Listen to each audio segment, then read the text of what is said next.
Radio Tehran, শুরু হচ্ছে বিশ্ব সংবাদ।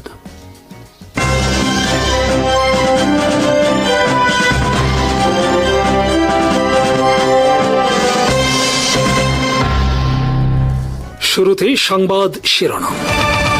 যুক্তরাষ্ট্র ও ইরানের মধ্যে নতুন করে সামরিক উত্তেজনা তীব্র আকার ধারণ করেছে। এই পরিস্থিতিতে ইরান হুঁশিয়ারি দিয়েছে, দেশটির বিরুদ্ধে আবারও কোনো হামলা চালানো হলে বিশ্বের অন্যতম গুরুত্বপূর্ণ নৌপথ হরমুজ প্রণালী সম্পূর্ণভাবে বন্ধ করে দেওয়া হবে।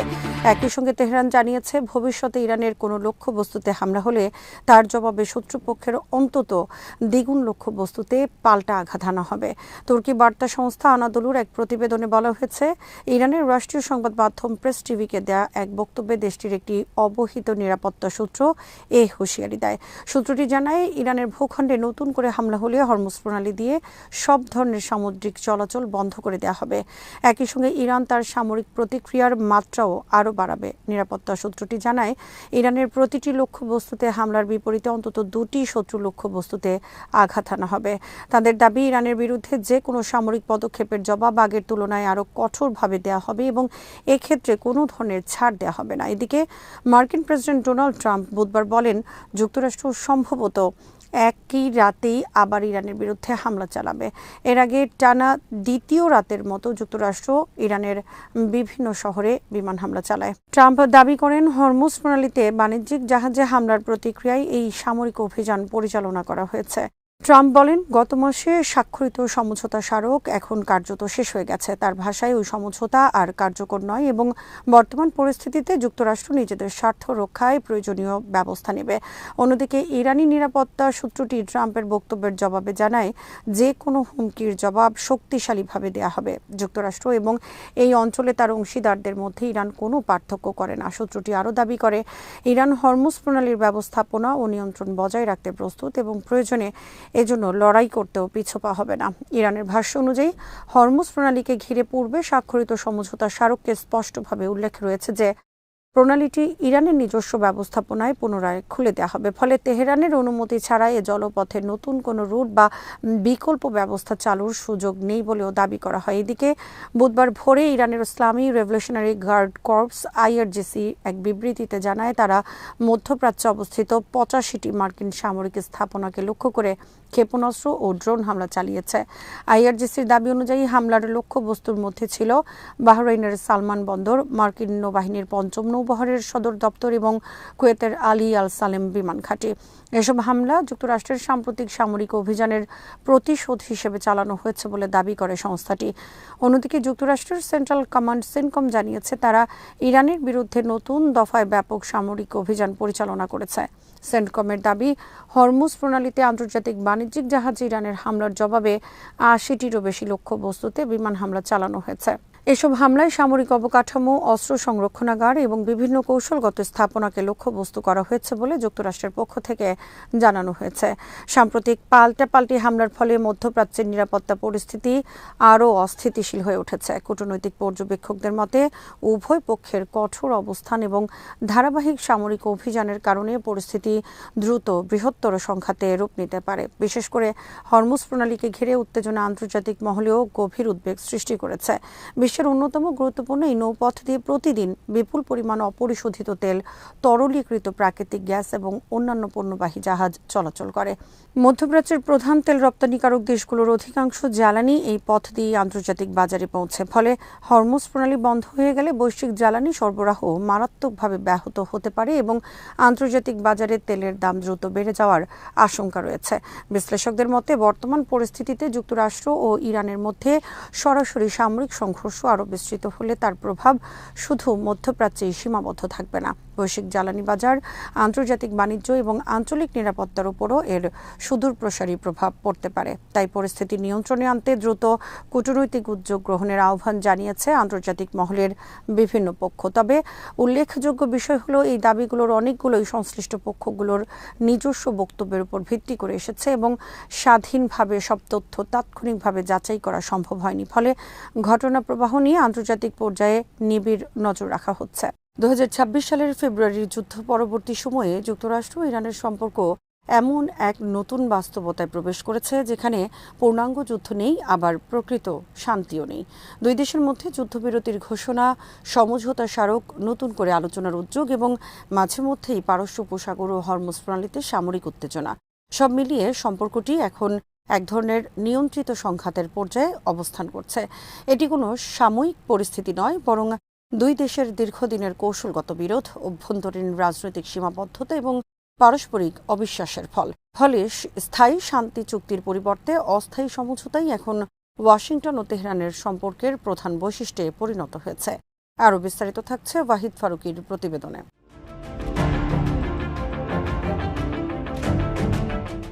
2026 সালের 17 জুন স্বাক্ষরিত যুক্তরাষ্ট্র ইরান সমঝোতা স্মারকও এই বাস্তবতারই প্রতিফলন। এটি কোনো শান্তি চুক্তি নয়, বরং শত্রুতা সাময়িকভাবে স্থগিত রেখে আলোচনা চালিয়ে যাওয়ার একটি কাঠামো। কিন্তু চুক্তি স্বাক্ষরের পরও পারস্য উপসাগরে সামুদ্রিক উত্তেজনা, পাল্টাপাল্টি হামলা এবং যুদ্ধবিরতি লঙ্ঘনের অভিযোগ প্রমাণ করেছে যে এই সমঝোতা মূল সংকটের সমাধান নয়, বরং এটি সংঘাতকে নিয়ন্ত্রণে রাখার একটি অন্তর্বর্তী ব্যবস্থা মাত্র। বাস্তবে এটি কূটনীতির ব্যর্থতা নয়, বরং এমন একটি পরিস্থিতি যেখানে উভয় দেশ সংঘাতকে সম্পূর্ণভাবে শেষ করার পরিবর্তে নিয়ন্ত্রণের মধ্যেই রাখতে বেশি স্বাচ্ছন্দ্য বোধ করছে। ফলে বারবার দেখা যাচ্ছে একই চক্র, প্রথমে উত্তেজনা, এরপর সীমিত সংঘর্ষ, তারপর যুদ্ধবিরতি, একটি সমঝোতা স্মারক বাস্তবায়ন নিয়ে বিরোধ এবং শেষ পর্যন্ত আবার নতুন করে উত্তেজনা।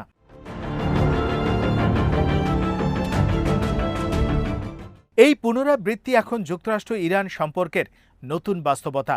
বর্তমান কূটনীতিকে অনেক বিশ্লেষক প্রক্রিয়াভিত্তিক কূটনীতি বলে অভিহিত করেন। অর্থাৎ আলোচনা হচ্ছে, প্রযুক্তিগত কমিটি হচ্ছে, নতুন কাঠামো তৈরি হচ্ছে, কিন্তু কোনো চূড়ান্ত রাজনৈতিক সমাধানে পৌঁছানোর প্রকৃত আগ্রহ দেখা যাচ্ছে না। এমওইউ উভয় পক্ষকে কূটনৈতিক সাফল্যের দাবি করার সুযোগ দিয়েছে, আবার বড় ধরনের রাজনৈতিক ছাড় দেওয়ার ঝুঁকিও এড়িয়ে যায়। তাই এগুলো স্থায়ী সমাধানের পরিবর্তে সময় ক্ষেপণের হাতিয়ার হিসেবেই বেশি কার্যকর হচ্ছে।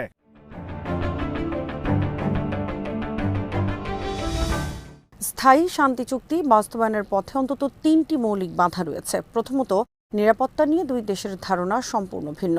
যুক্তরাষ্ট্রের কাছে ইরানের পারমাণবিক কর্মসূচি মধ্যপ্রাচ্যের নিরাপত্তা, বিশেষ করে ইসরায়েলের নিরাপত্তার জন্য হুমকি। অন্যদিকে ইরানের মতে পারমাণবিক সক্ষমতা তাদের জাতীয় নিরাপত্তা ও সম্ভাব্য বিদেশি আগ্রাসন প্রতিরোধের জন্য অপরিহার্য। ফলে একই বিষয়কে দুই দেশ সম্পূর্ণ বিপরীতভাবে মূল্যায়ন করে।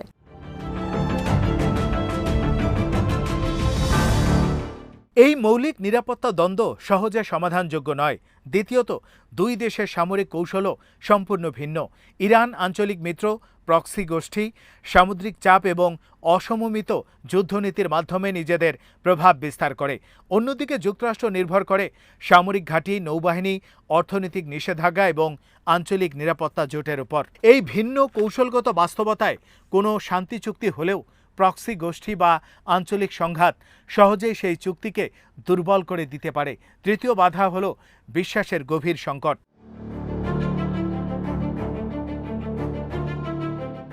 অতীতের অভিজ্ঞতায় উভয় পক্ষকেই সতর্ক করে রেখেছে। 2018 সালে যুক্তরাষ্ট্রের প্রেসিডেন্ট ডোনাল্ড ট্রাম্পের প্রশাসন বারাক ওবামার আমলে সম্পাদিত পারমাণবিক চুক্তি থেকে বেরিয়ে যাওয়ার সিদ্ধান্ত ইরানের কাছে মার্কিন প্রতিশ্রুতির বিশ্বাসযোগ্যতাকে মারাত্মকভাবে ক্ষতিগ্রস্ত করেছে। অন্যদিকে যুক্তরাষ্ট্র অভিযোগ করে যে ইরান বিভিন্ন চুক্তির সুযোগ নিয়ে নিজেদের সামরিক ও আঞ্চলিক প্রভাব বাড়িয়েছে। ফলে দীর্ঘমেয়াদী আস্থা তৈরির পরিবেশ এখনও তৈরি হয়নি। এই তিনটি কাঠামোগত সমস্যার পাশাপাশি ইরানের পারমাণবিক কর্মসূচি এবং যুক্তরাষ্ট্রের আরোপিত অর্থনৈতিক নিষেধাজ্ঞা পুরো সম্পর্কের কেন্দ্রীয় ইস্যু হিসেবে রয়ে গেছে।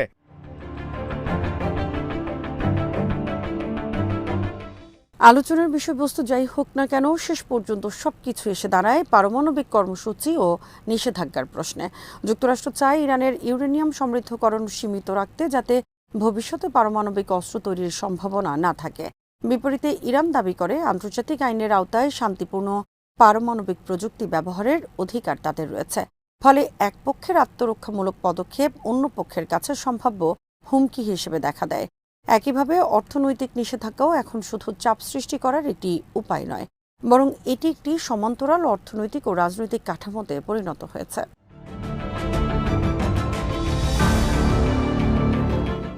যুক্তরাষ্ট্র নিষেধাজ্ঞার মাধ্যমে ইরানের অর্থনীতি, জ্বালানি রপ্তানি এবং আন্তর্জাতিক আর্থিক লেনদেন নিয়ন্ত্রণের চেষ্টা করে, কিন্তু এর জবাবে ইরান বিকল্প বাণিজ্যিক অংশীদার, আঞ্চলিক অর্থনৈতিক নেটওয়ার্ক এবং পশ্চিমা বিরোধী রাষ্ট্রগুলোর সঙ্গে সম্পর্ক আরও শক্তিশালী করছে। ফলে নিষেধাজ্ঞা চাপ যেমন সৃষ্টি করেছে, তেমনি ইরানকে নতুন বাস্তবতার সঙ্গে খাপ খাইয়ে নিতেও বাধ্য করেছে। এই কারণেই নিষেধাজ্ঞা প্রত্যাহার এখন কেবল অর্থনৈতিক নয়, বরং একটি বৃহত্তর রাজনৈতিক সিদ্ধান্তে পরিণত হয়েছে। যুক্তরাষ্ট্র ইরান সম্পর্ককে কেবল দ্বিপক্ষীয় সম্পর্ক হিসেবে দেখলে ভুল হবে। বাস্তবে এই সমীকরণের সঙ্গে জড়িত রয়েছে উপসাগরীয় আরব রাষ্ট্রগুলো, ইসরায়েল, বিভিন্ন সশস্ত্র গোষ্ঠী এবং বৈশ্বিক জ্বালানি বাজার।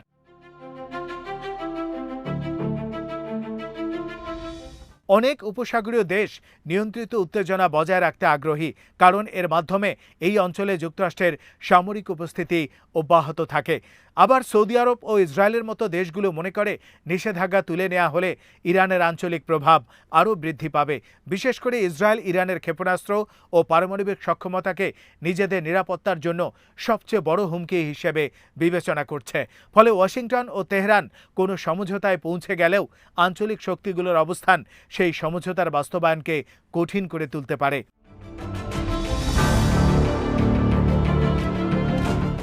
অভ্যন্তরীণ রাজনীতিও একটি বড় বাধা। যুক্তরাষ্ট্রে ইরান নীতি দীর্ঘদিন ধরেই তীব্র রাজনৈতিক বিতর্কের বিষয়।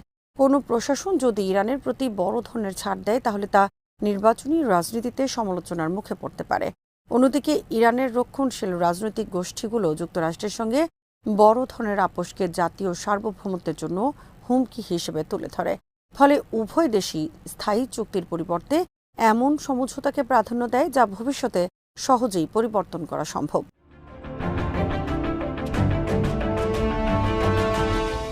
এই কারণেই সাম্প্রতিক সময়ে শান্তি চুক্তির পরিবর্তে সমঝোতা স্মারক বা MOU বেশি ব্যবহৃত হচ্ছে। এগুলো রাজনৈতিক বার্তা দেওয়ার সুযোগ সৃষ্টি করে, কিন্তু আইনি বাধ্যবাধকতা তুলনামূলকভাবে কম রাখে।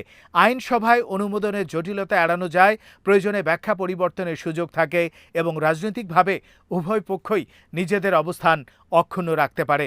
তবে এর সীমাবদ্ধতা হলো এসব সমঝোতা মূল সমস্যার সমাধান করে না, কেবল সংঘাতকে সাময়িকভাবে পিছিয়ে দেয়।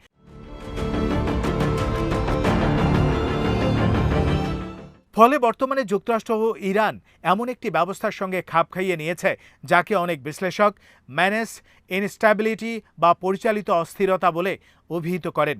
এখানে সীমিত সামরিক হামলা, প্রক্সি সংঘাত, দ্রুত উত্তেজনা প্রশমন এবং নতুন করে আলোচনার উদ্যোগ একই সঙ্গে চলতে থাকে। এটি পূর্ণাঙ্গ শান্তি নয়, আবার সর্বাত্মক যুদ্ধ নয়, বরং এমন একটি কৌশলগত ভারসাম্য যা উভয় পক্ষের জন্য আপাতত কার্যকর। স্থায়ী শান্তি চুক্তি বাস্তবায়ন করতে হলে অন্তত 3টি মৌলিক পরিবর্তন অপরিহার্য।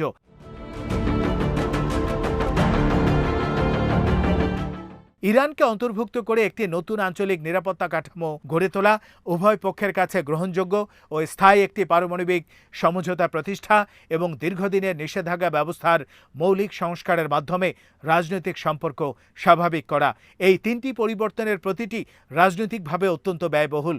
যুক্তরাষ্ট্র সহজে ইরানকে আঞ্চলিক নিরাপত্তার সমান অংশীদার হিসেবে স্বীকৃতি দিতে প্রস্তুত নয়, আবার ইরানও নিজেদের কৌশলগত সক্ষমতা স্থায়ীভাবে সীমিত করতে রাজি নয়। ফলে বর্তমান বাস্তবতায় যুদ্ধবিরতি, সমঝোতা স্মারক, সীমিত সংঘর্ষ এবং নতুন করে আলোচনা এসবই দুই দেশের সম্পর্কের স্বাভাবিক অংশে পরিণত হয়েছে। যতদিন পর্যন্ত পারস্পরিক নিরাপত্তা সংকট, আঞ্চলিক প্রতিদ্বন্দ্বিতা, পারমাণবিক বিরোধ, নিষেধাজ্ঞা এবং অভ্যন্তরীণ রাজনৈতিক সীমাবদ্ধতার মৌলিক পরিবর্তন না ঘটবে, ততদিনই এই একই চক্র অব্যাহত থাকবে।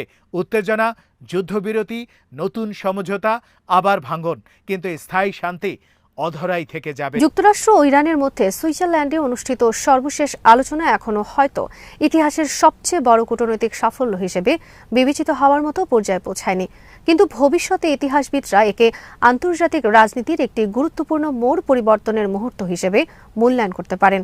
দীর্ঘদিনের অর্থনৈতিক নিষেধাজ্ঞা, প্রক্সি সংঘাত, সামরিক উত্তেজনা এবং পারমাণবিক অস্ত্র নিয়ন্ত্রণ ব্যবস্থার প্রতি আস্থার অবক্ষয়ের পর ওয়াশিংটন ও তেহরান আবারও এমন একটি পথে ফিরেছে যা আন্তর্জাতিক সম্পর্কের সবচেয়ে কার্যকর হাতিয়ার, কূটনীতি। বিভিন্ন সূত্রে জানা গেছে, সাম্প্রতিক আলোচনায় একটি বিস্তৃত সমঝোতার রূপরেখা নিয়ে অগ্রগতি হয়েছে এবং পারমাণবিক কর্মসূচি, আঞ্চলিক নিরাপত্তা, নিষেধাজ্ঞা, সামুদ্রিক নিরাপত্তা ও কারিগরি বিষয় নিয়ে আলোচনা অব্যাহত রাখার বিষয় উভয় পক্ষ সম্মত হয়েছে। ফলে প্রশ্নটি আর শুধু এই নয় যে যুক্তরাষ্ট্র ও ইরান আলোচনায় বসতে পারছে কিনা, বরং প্রকৃত প্রশ্ন হলো কূটনীতি কি এখনও বৈশ্বিক পারমাণবিক অস্ত্র বিস্তার রোধ বা নন প্রলিফারেশন ব্যবস্থাকে কার্যকরভাবে রক্ষা করতে সক্ষম। মিডল ইস্ট মনিটরের বিশ্লেষণ থেকে ওয়াহিদ ফারুকের প্রতিবেদন।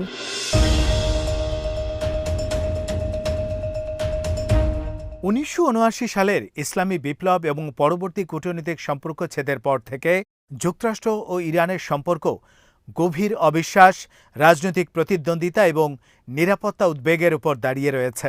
2000-এর দশকে ইরানের পারমাণবিক কর্মসূচি আন্তর্জাতিক আলোচনার কেন্দ্রে উঠে আসে এবং দীর্ঘ আলোচনার পর যৌথ সমন্বিত কর্মপরিকল্পনা স্বাক্ষরিত হয়। এই চুক্তির আওতায় ইরান তার পারমাণবিক কার্যক্রম সীমিত করতে সম্মত হয় এবং বিনিময়ে আন্তর্জাতিক নিষেধাজ্ঞা শিথিল করা হয়। কিন্তু পরবর্তী সময়ে চুক্তিটি দুর্বল হয়ে পড়ে, যুক্তরাষ্ট্র সেখান থেকে সরে যায় এবং নতুন করে নিষেধাজ্ঞা আরোপের ফলে দুই দেশের মধ্যে উত্তেজনা আবারও বৃদ্ধি পায়। একই সঙ্গে মধ্যপ্রাচ্যে সামরিক প্রতিদ্বন্দ্বিতা, প্রক্সি সংঘাত এবং পারমাণবিক কূটনীতির প্রতি আস্থার সংকট আরও গভীর হয়। সেই প্রেক্ষাপটে বর্তমান আলোচনা শুধু দ্বিপক্ষীয় সম্পর্ক পুনর্গঠনের প্রচেষ্টা নয়, বরং এটি আন্তর্জাতিক নন প্রলিফারেশন ব্যবস্থার কার্যকারিতারও একটি বড় পরীক্ষা।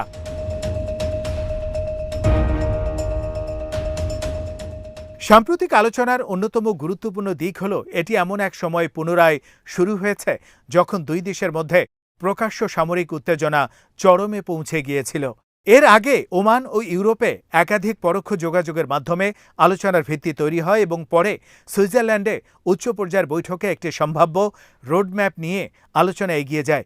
বিভিন্ন প্রতিবেদনে বলা হয়েছে আলোচনার বিষয় শুধু ইউরেনিয়াম সমৃদ্ধকরণে সীমাবদ্ধ ছিল না, বরং আন্তর্জাতিক পরিদর্শন ব্যবস্থা, নিষেধাজ্ঞা প্রত্যাহারের সম্ভাব্য কাঠামো, সামুদ্রিক নিরাপত্তা, আঞ্চলিক স্থিতিশীলতা এবং ভবিষ্যতে উত্তেজনা এড়ানোর প্রক্রিয়াও এতে অন্তর্ভুক্ত ছিল। তবে এখনও আন্তর্জাতিক পরিদর্শনের মাত্রা, যাচাই বাছাই পরিধি এবং নিষেধাজ্ঞা শিথিলের বিনিময়ে ইরানের দায়বদ্ধতা নিয়ে মতপার্থক্য রয়ে গেছে।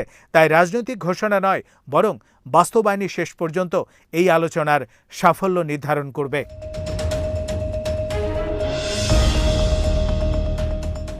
নন প্রলিফারেশন ব্যবস্থার সবচেয়ে বড় শিক্ষা হলো আন্তর্জাতিক চুক্তি কেবল পারস্পরিক বিশ্বাসের উপর টিকে থাকে না, বরং নির্ভরযোগ্য ও স্বচ্ছ যাচাই বাছাই ব্যবস্থায় চুক্তিকে কার্যকর করে তোলে। আন্তর্জাতিক আণবিক শক্তি সংস্থার নিয়মিত পরিদর্শন, তথ্য যাচাই এবং প্রযুক্তিগত পর্যবেক্ষণ এমন একটি কাঠামো তৈরি করে যেখানে অবিশ্বাস থাকা সত্ত্বেও সহযোগিতা সম্ভব হয়। পারমাণবিক কূটনীতির সাফল্য তাই রাজনৈতিক সদিচ্ছার পাশাপাশি কার্যকর প্রাতিষ্ঠানিক ব্যবস্থার উপরও নির্ভরশীল।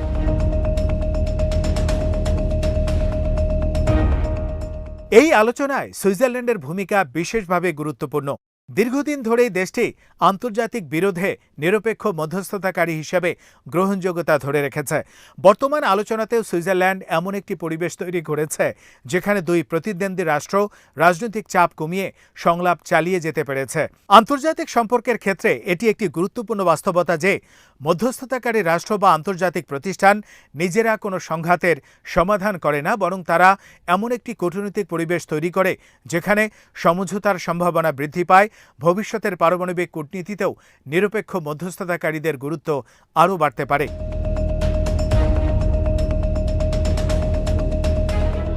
নিরাপত্তার দৃষ্টিকোণ থেকে এই আলোচনা মধ্যপ্রাচ্যের জন্য অত্যন্ত তাৎপর্যপূর্ণ। যদি আলোচনা সফল হয় তাহলে সামরিক উত্তেজনা কমতে পারে, পারমাণবিক প্রতিযোগিতার ঝুঁকি হ্রাস পেতে পারে এবং আঞ্চলিক দেশগুলো কূটনৈতিক সমাধানের প্রতি আরও আস্থা অর্জন করতে পারে। ইরান যদি অধিক স্বচ্ছতা নিশ্চিত করে এবং এর বিনিময়ে অর্থনৈতিক সুবিধা লাভ করে তাহলে এটি অন্যান্য রাষ্ট্রের কাছেও একটি ইতিবাচক বার্তা দেবে যে আন্তর্জাতিক সহযোগিতার মাধ্যমে নিরাপত্তা নিশ্চিত করা সম্ভব। কিন্তু যদি আলোচনা আবারও ব্যর্থ হয় তাহলে অনেক রাষ্ট্র এই সিদ্ধান্তে পৌঁছাতে পারে যে আন্তর্জাতিক চুক্তির চেয়ে সামরিক প্রতিরোধ এবং পারমাণবিক সক্ষমতাই অধিক কার্যকর নিরাপত্তা নিশ্চয়তা প্রদান করে। এতে বৈশ্বিক নন প্রলিফারেশন ব্যবস্থার প্রতি আস্থা আরও দুর্বল হতে পারে।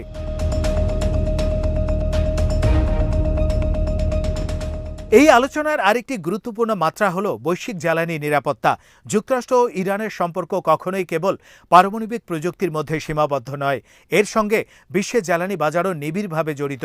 হরমুজ প্রণালী বিশ্বের অন্যতম গুরুত্বপূর্ণ তেল পরিবহন পথ, যার মাধ্যমে প্রতিদিন বিপুল পরিমাণে অপরিশোধিত তেল ও প্রাকৃতিক গ্যাস আন্তর্জাতিক বাজারে পৌঁছে। এই অঞ্চলে উত্তেজনা দেখা দিলে বিশ্ববাজারে তেলের দাম বেড়ে যায়, পরিবহন ব্যয় বৃদ্ধি পায় এবং বৈশ্বিক অর্থনীতিতে মুদ্রাস্ফীতির চাপ সৃষ্টি হয়। আন্তর্জাতিক আলোচনায় সামুদ্রিক নিরাপত্তা ও জাহাজ চলাচলের স্বাধীনতা নিয়ে আলোচনা হওয়ার অর্থ হল সফল কূটনীতি শুধু একটি পারমাণবিক সংকটের সমাধান করবে না, বরং বৈশ্বিক জ্বালানি বাজারে স্থিতিশীলতা আনতেও গুরুত্বপূর্ণ ভূমিকা রাখবে।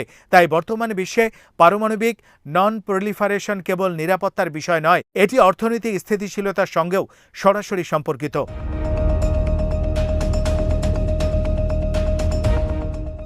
মধ্যপ্রাচ্যের সামগ্রিক ভূ রাজনীতিও দ্রুত পরিবর্তিত হচ্ছে। অঞ্চলটি ধীরে ধীরে একক পরাশক্তি নির্ভর নিরাপত্তা কাঠামো থেকে বহুমেরুকেন্দ্রিক ব্যবস্থার দিকে এগোচ্ছে। সৌদি আরব, তুরস্ক, কাতার, সংযুক্ত আরব আমিরাত সহ বিভিন্ন আঞ্চলিক শক্তি নিজেদের কৌশলগত স্বায়ত্তশাসন বাড়ানোর চেষ্টা করছে। একই সঙ্গে ইউরোপ, চীন এবং অন্যান্য মধ্যম শক্তিও মধ্যস্থতা ও অর্থনৈতিক সহযোগিতার মাধ্যমে নতুন ভূমিকা পালন করছে। এই নতুন বাস্তবতায় সামরিক প্রতিযোগিতার পাশাপাশি অর্থনৈতিক সংযোগ, বাণিজ্য এবং পারমাণবিক শাসন ব্যবস্থা সমানভাবে গুরুত্বপূর্ণ হয়ে উঠেছে। ফলে ভবিষ্যতের চুক্তিগুলো সম্ভবত অতীতের মতো স্থায়ী শান্তি চুক্তি হবে না, বরং ধাপে ধাপে গড়ে ওঠা অস্ত্রবিরতি, আন্তর্জাতিক পরিদর্শন, অর্থনৈতিক প্রণোদনা এবং ধারাবাহিক আলোচনার সমন্বয়ে একটি নমনীয় কাঠামো তৈরি হবে।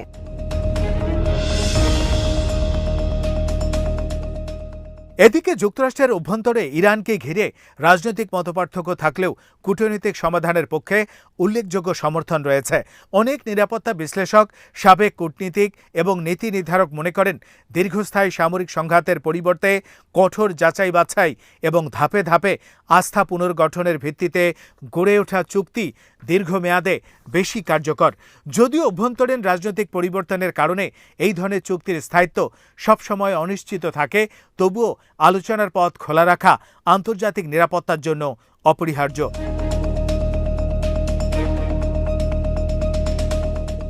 সবশেষে বলা যায়, বৈশ্বিক পারমাণবিক অস্ত্র বিস্তার রোধের ভবিষ্যৎ কোনো একদিনের বৈঠক বা সুইজারল্যান্ডের একটি সম্মেলন কক্ষে নির্ধারিত হবে না।